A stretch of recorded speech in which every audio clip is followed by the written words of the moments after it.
প্রথমেই বলে নিচ্ছি বিক্রমপুরের মেয়ে আমি। বিক্রমপুর যারা বিয়ে করেছেন, বিক্রমপুর যাদের আত্মীয় স্বজন আছে, তারা অবশ্যই জানেন যে বিক্রমপুরের আপ্যায়নটা কীরকম হয়, একটু ভিন্ন রকমই হয়।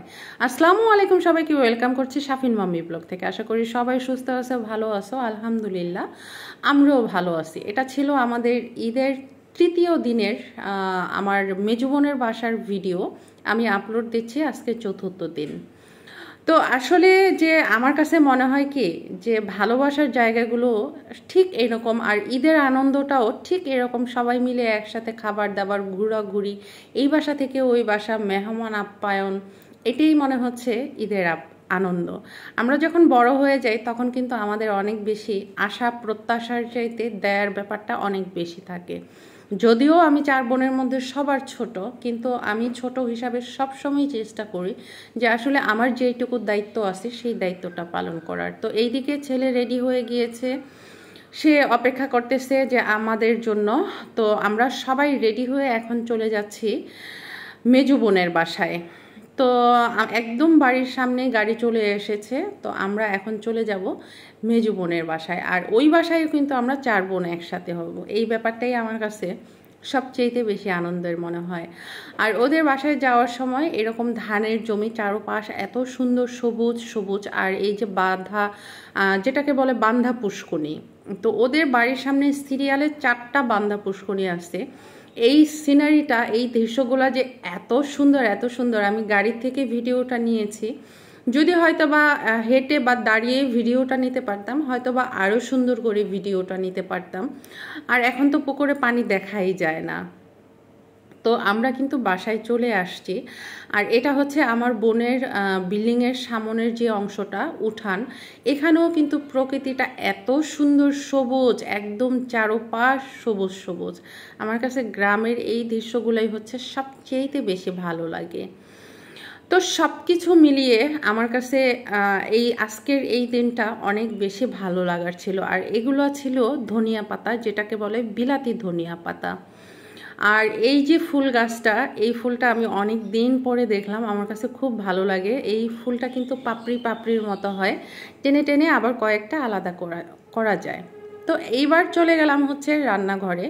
যদিও আপারা বিল্ডিংয়ের ভিতরে গ্যাসের চুলায় রান্না করে, তো আজকে যেহেতু আমরা অনেক লোকজন হয়েছি, তো এই জন্য হচ্ছে লার্কির চুলায় রান্না করতেছে। আর আমার কাছে এত বেশি ভালো লাগছে যে অনেক দিন পরে, বলা চলে কয়েক বছর পরে হচ্ছে আমরা লার্কির চুলার রান্না খাবো। গ্যাসের চুলার থেকে কিন্তু লার্কির চুলার রান্নার খেতে একটু বেশি টেস্টি হয়। তো এইখানে রান্নাবান্না চলছে। আর এটা ছিল পোলাওটা একদম রান্নার শেষ পর্যায়ে। এখন হচ্ছে এটাকে নেড়ে একটু মিক্সড করে দিবে। তো ওর নাড়তে কিন্তু একটু কষ্টই হচ্ছিল। আর আমি তারপর ওরে বলতেছিলাম যে একটু ধরে নাও, ধরে নিলে তোমার নাড়তে ভালো হবে। ওই যে বললাম না যে বিক্রমপুরের মানুষের আসলে আপ্যায়নের ব্যাপারটা একটু কিন্তু ভিন্ন রকম হয়। আমার কাছে মনে হয় কি যে আমাদের সাধ্যে সামর্থ্যে যেইটুকু আছে আমরা কিন্তু সেইটুকু দিয়ে, সর্বোচ্চ দিয়ে করার চেষ্টা করি।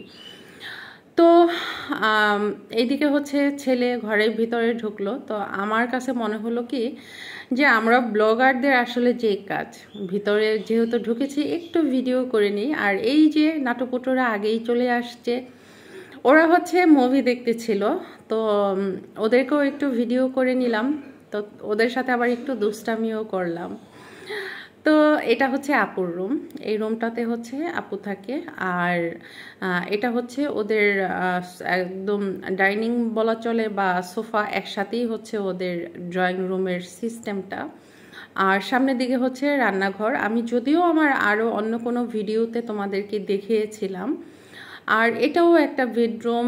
আর এই রুমটাতে হচ্ছে ভাইগনা বউ থাকে। যদিও ভাইগনা বউ এখন ঢাকায় থাকে, তো ও যখন গ্রামে আসে তখন ও ওর রুমটাতেই থাকে। আর এইখান দিয়েও কিন্তু একদম সবুজ সবুজ, এটা একটা পুকুর।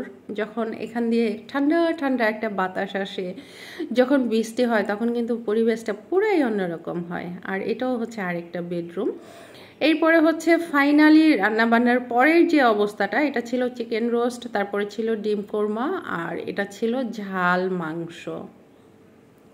তো সব কিছু মিলিয়ে আমার কাছে মনে হয়েছে কি যে আমরা ঈদের যে কটা দিন পার করেছি, আজকের দিনটা ছিল সবচেয়েতে বেস্ট। আর এইদিকে হচ্ছে খাবার পরিবেশন করা হয়ে গিয়েছে, আর এই যে তিন নাটুপুটু কিন্তু সবার আগে খেতে বসে, এই জন্য ক্যামেরায়ও কিন্তু এই তিনজনই সবার আগে আসে। তো যাই হোক, খাওয়া দাওয়ার পরে মিষ্টি মুখ একটু করতে হবে, এটাই হচ্ছে আমাদের বিক্রমপুরের একটা ঐতিহ্য বলা চলে। তো খাওয়া শেষে দই, এই জিনিসটা হচ্ছে একদম অবশ্যই। আর এটা ছিল একটা সানার মিষ্টি, মিষ্টিটা হেভি টেস্টি ছিল। তো সব কিছু মিলিয়ে তোমাদের কাছে কেমন লেগেছে অবশ্যই সুন্দর করে একটা কমেন্টস করবা।